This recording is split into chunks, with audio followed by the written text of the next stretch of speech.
Hi everybody, thanks for joining us in your evening. I know it's late in the UK there and it's getting late in Europe, and but there's quite a few people joining us from around the world.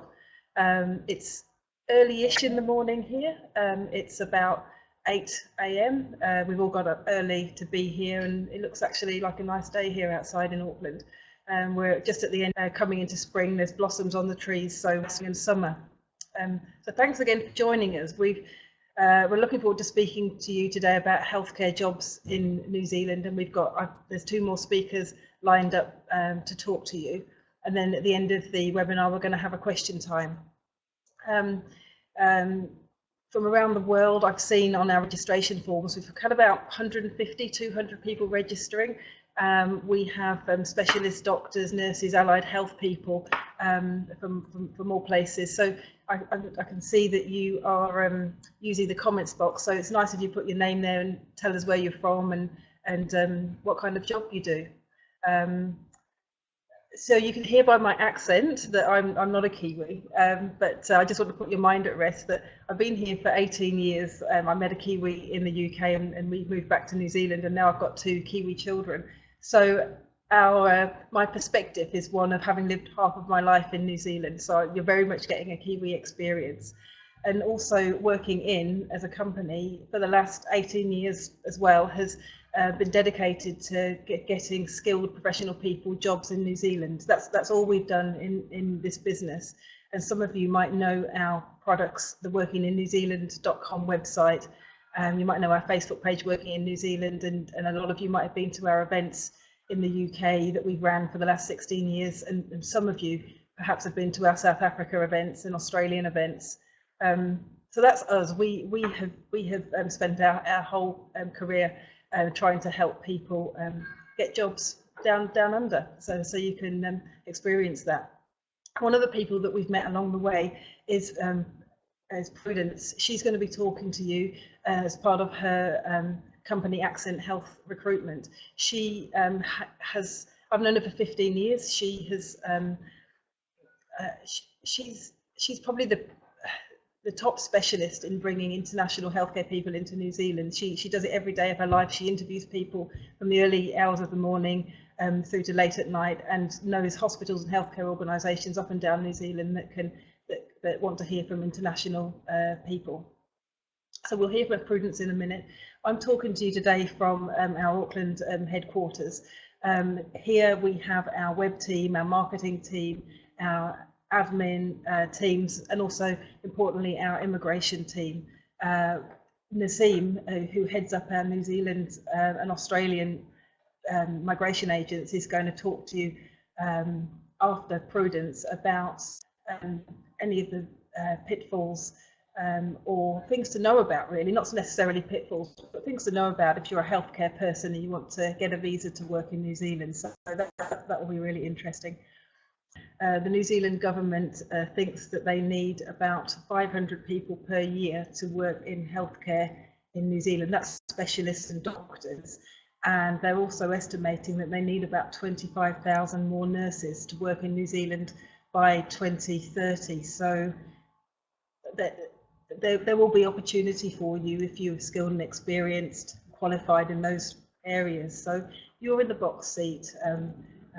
Prudence and the team at Accent will be able to help you, and we can certainly help and guide you on that journey.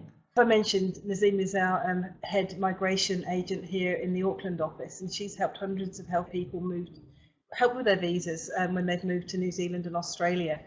Now, a lot of you know, if you've been looking into moving overseas, you will know that the visa process, when you read it online, looks easy. It is easy, and the governments of both countries try and make it as easy as possible.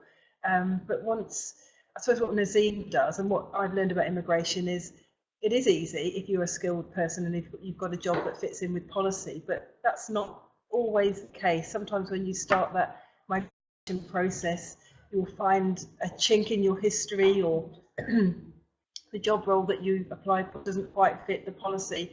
And so an agent, a lawyer really, Nazim is a lawyer who was trained in Sydney.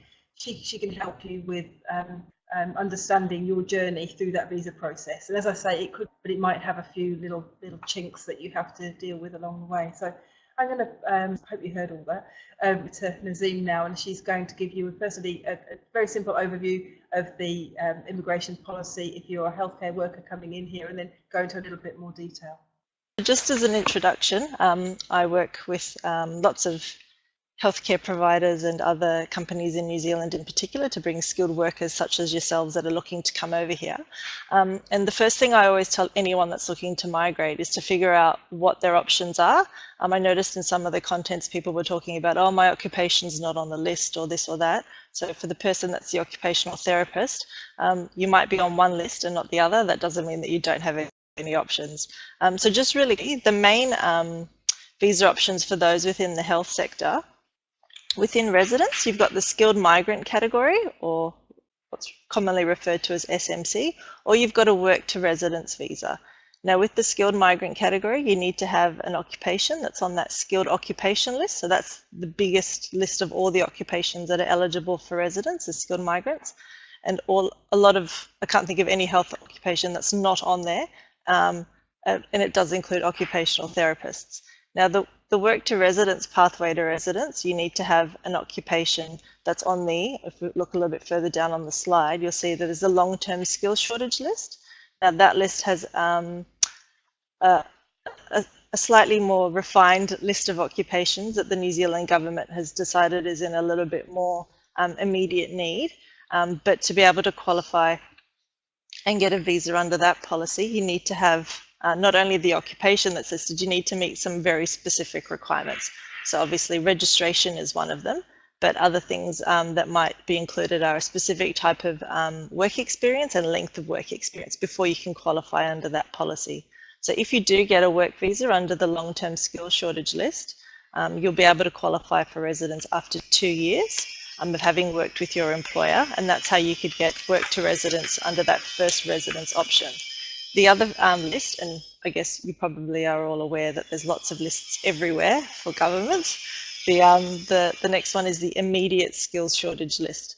And the immediate skills shortage list is pared down and refined a little bit more. And then it's similar to the long-term skills shortage list in that you guys have to meet a certain set of criteria in order to be issued a visa. But there's not as many occupations on that list. And ideally, if your occupation's on the ISSL, it's probably on the LTSSL, and you should apply under the other policy because it gives you sort of more options and opportunities for once you're in New Zealand. Now, I normally apologize in advance if I bore people with policy emails. So if anything seems really boring or not relevant, maybe type something in the comments and I'll move on a bit faster. The other visa options that most of you guys in the health sort of health occupations will be eligible for, and the most common one for those that don't meet the long-term skills shortage list requirements is under the essential skills category. Now with essential skills, basically any occupation that ever existed is eligible for a visa with the right kind of groundwork. So sometimes people that work in the health sector that aren't the more sort of like registered roles, like if you just work in like, you're maybe like a nurse's aide or something like that, where you don't need registration, you don't necessarily need a formal qualification, but you're still in the health sector. So those sorts of roles would then be eligible potentially for a visa under essential skills. The other sort of more common one would be the work to residence, but this is under the talent category, not under the long-term skills shortage category. Now, under this one, you need to have an employer that's accredited with Immigration New Zealand. Without accreditation, you can't apply under that specific policy. For both of the work to residence policies, you need to be under 56 years of age, and you need to earn over $55,000 a year in order to be eligible for that visa. Someone's asking, is the only way you can get residencies if your job is on the LTSSL or ISSL? No. The first option, which we talked about on the first screen, was the residents under the skilled migrant category. So for all of you doctors, nurses, OTs, any of those sorts of occupations, you're all on the list of skilled occupations. It's like the third list. And as long as you can meet the points requirements, then you'll be eligible to apply under that policy. So sometimes I speak to a lot of people who get really, really worried that they don't specifically meet the requirements of the long-term skills shortage list. They think that's the only pathway to residence that they have. It's not. And that's why I always say, look at all the options that might be available. Maybe, have a formal, chat with an immigration agent or advisor so they can go through and figure out what your options are. The other options that are the visa ones are, I know lots of people have logged in today from the UK. Those of you that are under 30 will be eligible for a working holiday visa if you haven't come to New Zealand previously. That allows you to come and live and work for up to 12 months initially, or you can apply for extended one. Other countries also have a similar arrangement, but the amount of time in which you can work varies. Some countries only have 3 months with each employer, some have 6, and some have 12. So it's important to know what your options are before you come, if you're just going to come for a holiday and a look-see. The other important thing to note about working holidays is that you can't accept a permanent offer of employment. And so that means that if you've been offered a role through a company, through a recruiter like Accent, that might not be the best way to accept the role. It might be that you come over here on a working holiday to, for an interview or something like that, but you would then have to then apply for the right kind of visa in order to be able to accept a permanent offer of employment. Some people get caught out on that when they then subsequently apply for another visa, and immigration says, oh, you accepted a permanent offer when you couldn't have, you were in breach of your previous visa conditions. So that's just something to consider as well.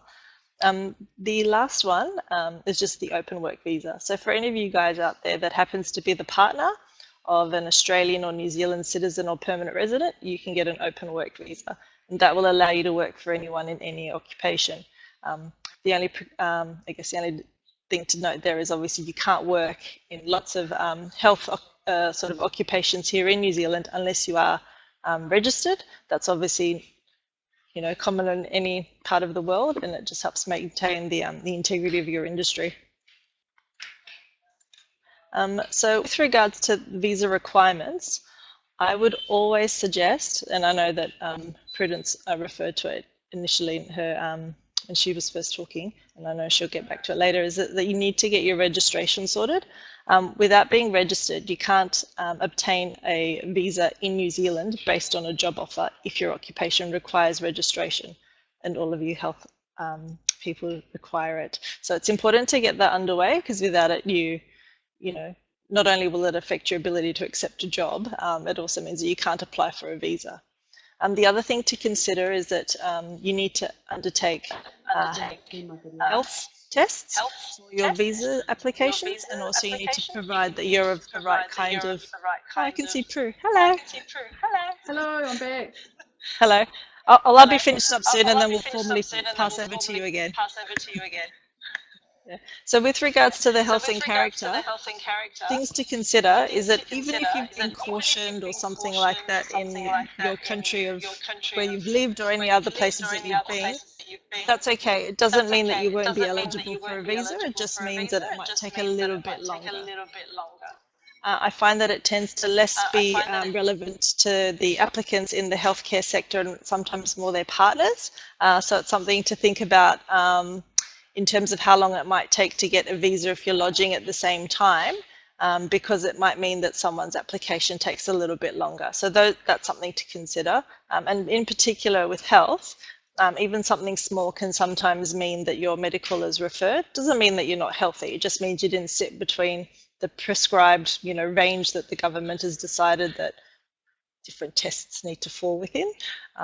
And it just means that it can then delay an application. So for any of you guys that are coming with family, with children and all of that, it's really important to have a discussion about what might delay your start times, because then that way you can better work with your recruiter and your company to know when you will reasonably be able to take up the job. The last thing was just that I was to say that definitely start your registration now. Start working with Prue and a team to make sure that you've got that underway. Make sure that you know what your visa options are. If you're on the ISSL, the LTSSL, or if you're going to be applying under essential skills. Consider the timeframes and basically be prepared as possible, because everything will take longer than you expect, because you've got lives and lots of shift work to do in the meantime. And so just maybe adopt a flexible attitude to the whole process. So I'm just going to sign off now and hand over to Prue.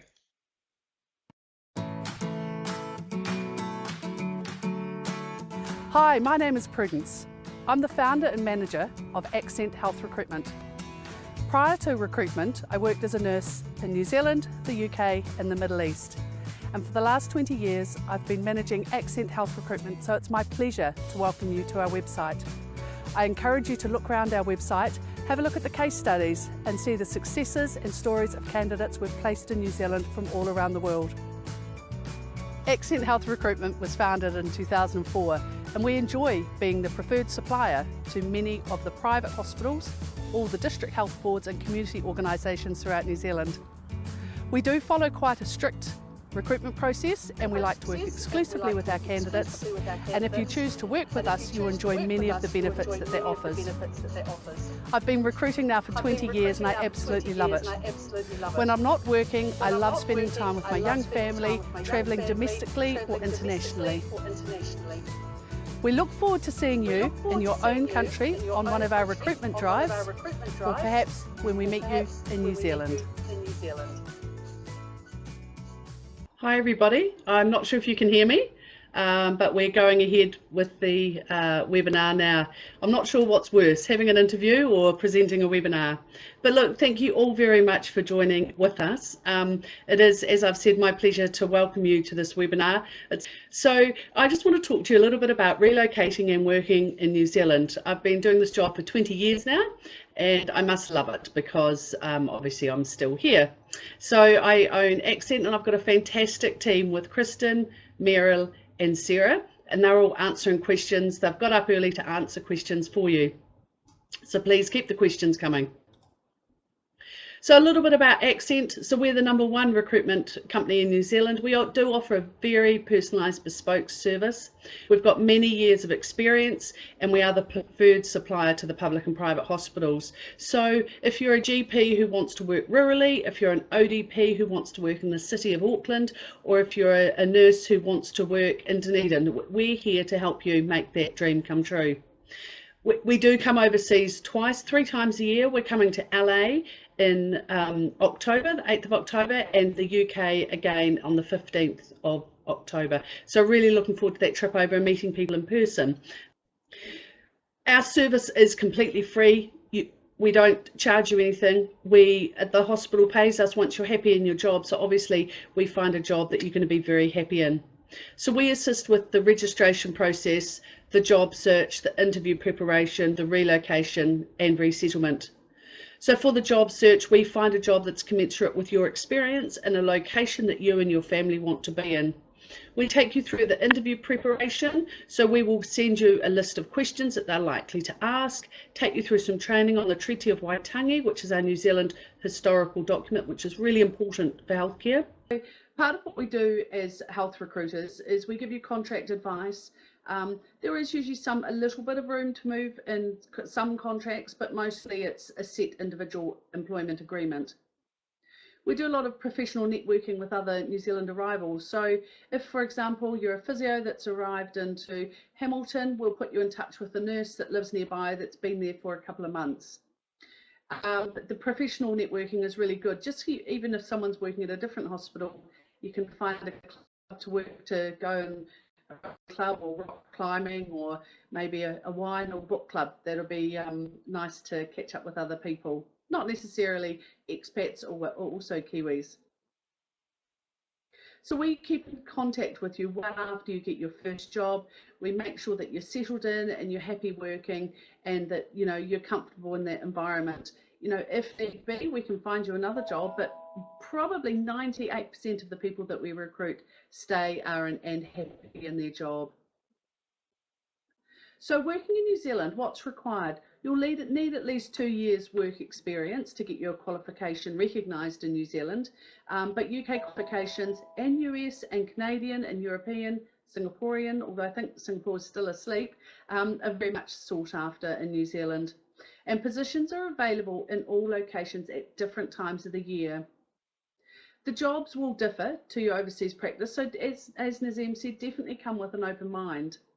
You can obviously be offered a job anywhere between 1 hour after your interview up to 1 month. Sometimes it takes 2 to 3 weeks for the human resources to get the paperwork done. But most employers will interview by phone and Skype, and it's a really good option, Skype or FaceTime. So if you haven't got Skype downloaded, do some practice, and it's a good way to keep in contact with families. And as Nazim said, that most health professionals are on the shortage list, but we advise it does take 3 to 6 months to settle into a new role and to really feel like you're home. So I'm just waiting for the next slide to come up. In New Zealand, there's a constant demand for generalists, so keep an open mind. And health professionals are really, really well respected in New Zealand. You'll find that there's a respect for doctors and nurses, and there's a really positive collegial relationship between everyone, which is really good. In the US, as you know, there's only 2 weeks leave that you get. In the UK, I think it's 6. New Zealand's 4, but you'll find that working in New Zealand, you're less stressed, you need less holiday time. And as far as relocation, just a note that it's not often covered by the DHBs or the district health boards. Some private hospitals will offer accommodation when you arrive, which is handy and practical. When you go through the Skype interview process, here we go. So where we recruit to. So all hospitals, private and public, the top of Northland right down to the bottom of Southland. There's 20 district health boards throughout New Zealand, and there's a list of about 42 private hospitals. And we also recruit to opportunities, GP practices, rehabilitation and residential care. So there's a huge variety of places that we recruit to. So what can you earn? A very good question. Listed here, you'll see the salaries, and that doesn't include your after hours or unsociable hours, and also doesn't include tax, which is approximately the same in New Zealand as it is in the UK. So the average salary in New Zealand is around about $45,000 for a 40-hour week. So as you'll see, you'll be earning above average. And people find that when you move to New Zealand, it can be expensive to start with, but moving forward, once you settle into your job, it's a lot less expensive. So what to expect? Contact us sooner rather than later. We've worked with people, I've just seen some names pop up that we met at conferences in England in 2004. So it's a long time that we've been chatting to these people. You get a monthly newsletter and updates on job situation. Check if your skills are in high demand. At the moment, theatre staff are in demand, emergency staff and mental health staff, and within each specialty, physios are really popular at the moment and OTs, but does change depending on what's being trained locally. Get your New Zealand registration underway as soon as possible, and please ask us for help. The registration process can be a bit of a nightmare, so there's lots of questions, and we've got a direct line straight to the registration board, and we'll always see if we can help out in it. So be prepared for a different process. Sometimes it can be quite informal. The interview could be something like me chatting here to you. That could be an example of a Skype, and they could offer you on the phone. We had that happen twice this week, which was pretty exciting, but threw us off a wee bit. But it just depends where you're up to in the process, how imminent your registration is to be accepted, and when your arrival is. Some employers will wait 6 weeks, some employers will wait 6 months, but it depends where your arrival's at. So be prepared with the paperwork and be persistent and just keep communicating with us. You'll find if you email us, you'll get an email if it's the right time straight away. So reference checks are really important. They're a big part of the process, guys. We've got to check the references. They might be used for registration and employment, and also handy, Nazim might want them for her immigration as well. So they're pretty standard processes, and we use for the right references. So once your registration and immigration is underway, an average of 6 to 12 weeks for us to find you a job, and you can expect 2 to 3 interviews before an offer. But if you're lucky, you'll have one and get the job offer. And employers will expect you to be available in New Zealand 2 to 4 months after you've had the job offer. If you'd like a copy of the CV format, we're happy to send one to you. The CVs do differ slightly. They're more skills-based, and they have information on the hospital that you're working in. So we can understand, for example, if you're working at the Hillingdon Hospital, we know the population, etc. Keep your career summary short, keep it bullet pointed, your education, keep the dates, make sure the dates line up, and all your technical skills again in a bullet point. Can you cannulate, can you extubate, where's your CPR up to? With your work history, make sure you do include the company name, position, title, and a small description. And with your roles and responsibilities, any projects or achievements. And with your referees, please include all the contact details. That would be awesome. So with interview advice, we go through, they vary obviously from a very formal interview to something really, really quite relaxed. Sometimes you have a panel of 6 to 8 people sitting talking to you, and sometimes it's just one person. So most interviews are competency based. Tell me about a time that you're involved in a cardiac arrest, a drug error, admission of a patient, a discharge of a patient. Tell me about a time. And they want to know how you work as a team, how you react to situations. So be prepared to give a really in-depth answer to these questions, and give examples of when patient A, you made a difference to them, you improved their pain relief or whatever. So research that if you're going to Christchurch private hospital or Auckland District Board Hospital, be aware of how many beds they've got, what their patient population is, and what the area can offer. So the UK experience is very highly valued. People want you to come to New Zealand, otherwise we wouldn't fly over twice a year to come and meet you. And we'll do some practice interviews and Skypes with you, at least your real interview. So what can we assist with? We can assist with your decision to relocate, obviously your New Zealand registration, which is really important, market salary, what's around, and CV preparation to get your CV looking as good as possible. We'll also help with the job offer and negotiations, final employment, and relocation advice. So all the small stuff, how to care for your pet, where to buy dairy-free food, just all those small things that are really, really important. And we absolutely love our job. Chris, who has been working with me for nearly 9 years now, and she's absolutely fantastic. I'm a nurse by background. Meryl has she's been working in the hospital. She's been with us coming up 3 years. And Sarah, who's also answering questions, has been with us for a year. So we've got a really good team, and we do work all sorts of hours to meet up and talk to you. So my final advice, if you haven't registered, or just send us an email to info@accent.net.nz, and remember, preparation, persistence and paperwork, they're the 3 Ps. So thank you very much. I hope this recording has worked out okay. It's always a challenge with the internet and all around the world. And thank you, Hayley and Nazim. Thank you, Prue, so much for that overview. And that is just the tip of the iceberg for what Prue and the team know.